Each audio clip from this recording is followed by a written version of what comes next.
topic is mathematics in ancient Tamil literature. என்னோட question என்னன்னா 10 fourth இருக்கு, 10 கோட்டை இருக்கு. அந்த 10 கோட்டை இருக்கு. அந்த 10 கோட்டைக்குள்ளேயும் ஹார்ஸ் வந்து நிறைய ஹார்ஸ் வந்து இங்கே இருக்கு. அந்த ஹார்ஸை பிடிக்க ராஜா வந்து போறாரு. அதாவது ஒவ்வொரு கோட்டைக்குள்ளேயும் நிறைய குதிரைகள் வந்து அந்த கோட்டைக்குள்ளே இருக்கு. அப்ப 10 கோட்டைக்குமே அந்த குதிரைகளை பிடிக்க வந்து ராஜா வந்து போறாரு.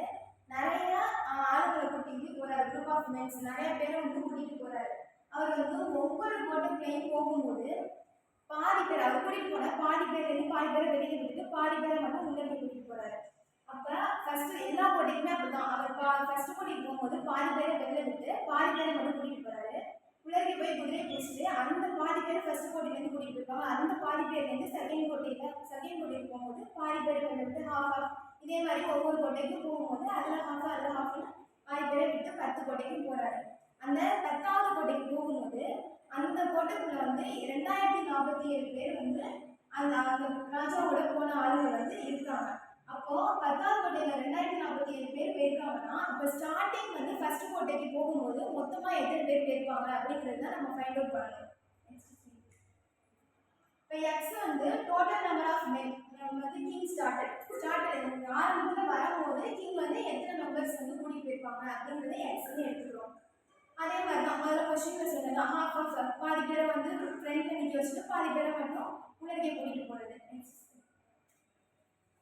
இப்போ நம்ம 10th 4th உள்ளே வந்து 2047 பேர் நிற்கிறாங்க அப்படின்னா அப்போ 9th 4th வந்து எத்தனை பேர் நிற்கிறாங்கிறத நம்ம கண்டுபிடிக்கணும்னா 2047ஓட 2 வந்து மல்டிபிள் பண்ணோம்னா நமக்கு வந்து 4094 வந்து கிடைக்கும். அப்போ 9th 4th வந்து 4094 பேர் வந்து அந்த 9வது கோட்டைக்குள்ள இருக்காங்க. அப்போ வர ஆன்சரோட 2 மல்டிபிள் பண்ணோம்னா 8வது கோட்டையில எத்தனை பேர் இருப்பாங்கிறது நம்மளால கண்டுபிடிக்க முடியும்.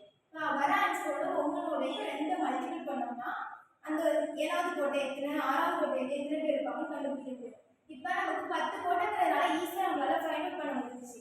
இதே வந்து நிறைய கோட்டை அப்படின்னா நம்மளால கண்டுபிடிக்க முடியாது. அப்போ என்ன பண்ணணும் அப்படின்னா நமக்கு வந்து 10 கோட்டைங்கிறது தெரிஞ்சிச்சு. 2 பவர் 10னா நம்ம வேல்யூ வந்து 1024. இந்த 1024ஓட 2040 மல்டிபிள் பண்ணோம்னா 2,96,128 நமக்கு வந்து வேல்யூ கிடைக்கும். இத்தனை பேர் பீப்புள்ஸை வந்து ராஜா வந்து கூட்டிட்டு போயிருக்காரு ஸ்டார்டிங் வந்து ஃபர்ஸ்ட் கோட்டைக்கு போகும்போது.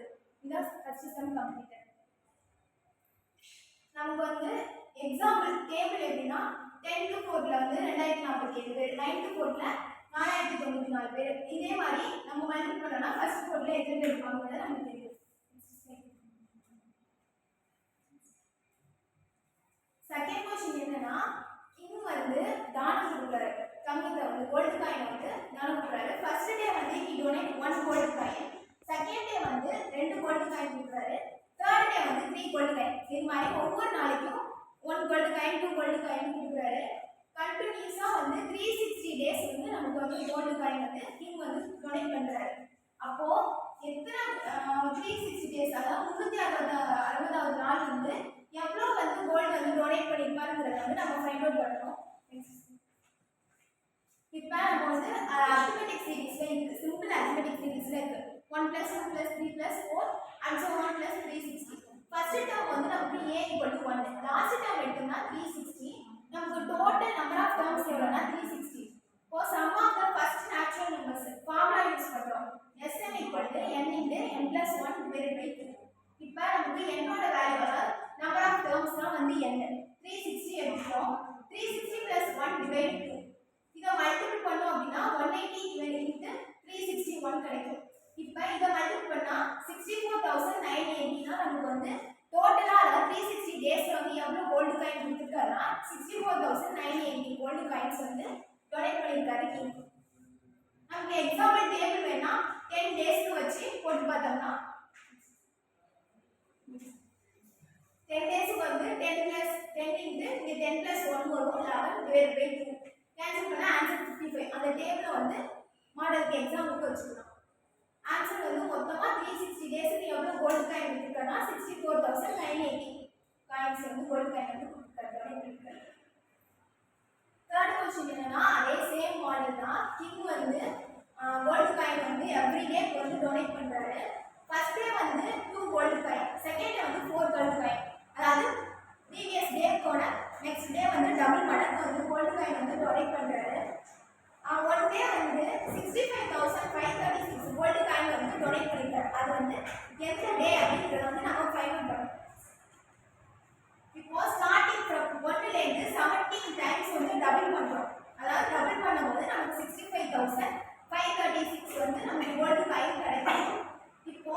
நமக்கு வந்து டபுள் பண்ணும்போது 1,31,072 கோல்டு காயின் நமக்கு கிடைக்கும். அதோட வந்து ஒன்றை வந்து சப்ராக்ட் பண்ணும்போது 1,31,071 வந்து நமக்கு கிடைச்சிட்டு which is அப்போ நம்ம எப்படி வந்து 17 டேஸ்ல வந்து 65,536 வந்து கோல்டு காயின் வந்து கொடுத்துருக்காருங்கிறத கண்டுபிடிக்கணும். இப்போ இதுக்கு வந்து டபுள் மடங்கு யூஸ் பண்றதுனால ஜாமெட்ரிக் கால்குலேஷன் மெத்தட் யூஸ் பண்றோம். 2 4 8 அந்த மெத்தட், அதாவது ஒன் டே வந்து 2 நெக்ஸ்ட் டே வந்து 4 அது மாதிரி டபுள் மடங்கு யூஸ் பண்றாங்க. அதனால ஃபார்முலா வந்து என்னன்னா Tn = a × 2n-1. a வந்து ஃபர்ஸ்ட் டேர்ம் 2 எடுத்துக்கிறோம். Tnங்கிறது வந்து நம்ம டோட்டலா வந்து எவ்வளவு கோல்டு காயின் கொடுத்துருக்காங்கங்கிறது 65,536 கோல்டு காயின். 65,536 கோல்டு காயின்னா அந்த ஃபார்முலா அப்ளை பண்றோம். 2 × 2n-1. 2 × n 2n × 2 கேன்சல் ஆகி 2n இருக்கும். இப்போ 2/16 டேஸ்ல வந்து 65,536 கோல்டு காயின். அப்ப என்னோட வேல்யூ 16. அப்ப x = 16 + 1 தான் வந்து 17. அப்ப 17 டேஸ்ல 17வது நாள் தான் வந்து 65,536 கோல்டு காயின் வந்து அவர் டொனேட் பண்ணிருக்காரு. எக்ஸாம்பிள் மாடல்னா gold given that day first day வந்து 2 கோல்டு காயின் கொடுத்துருக்காரு. நமக்கு டே 2 கோல்டு காயின் தான் இருக்கும். நெக்ஸ்ட் செகண்ட் டே வந்து 4 கோல்டு காயின். அதாவது முதல் நாளை விட மறுநாள் வந்து 2 மடங்கா கொடுத்துருக்காரு 4 கோல்டு காயின். இப்போ நம்ம கையில் எவ்வளோ இருக்குன்னா 6 கோல்டு காயின் இருக்கும். நெக்ஸ்ட் தேர்ட் டே வந்து முதல் நாளை விட நெக்ஸ்ட் வந்து டபுள் மடங்கா கொடுத்ததுனால 8 கோல்டு காயின் இருக்கும். டோட்டலா வந்து நம்ம கையில் தேர்ட் டே எவ்வளோ இருக்குன்னா 14 கோல்டு காயின் இருக்கும். இதே மாதிரி 17 டேஸ் போட்டோம்னா நமக்கு வந்து டபுள் மடங்கு பார்க்கும்போது 1,31,070 இருக்கும்.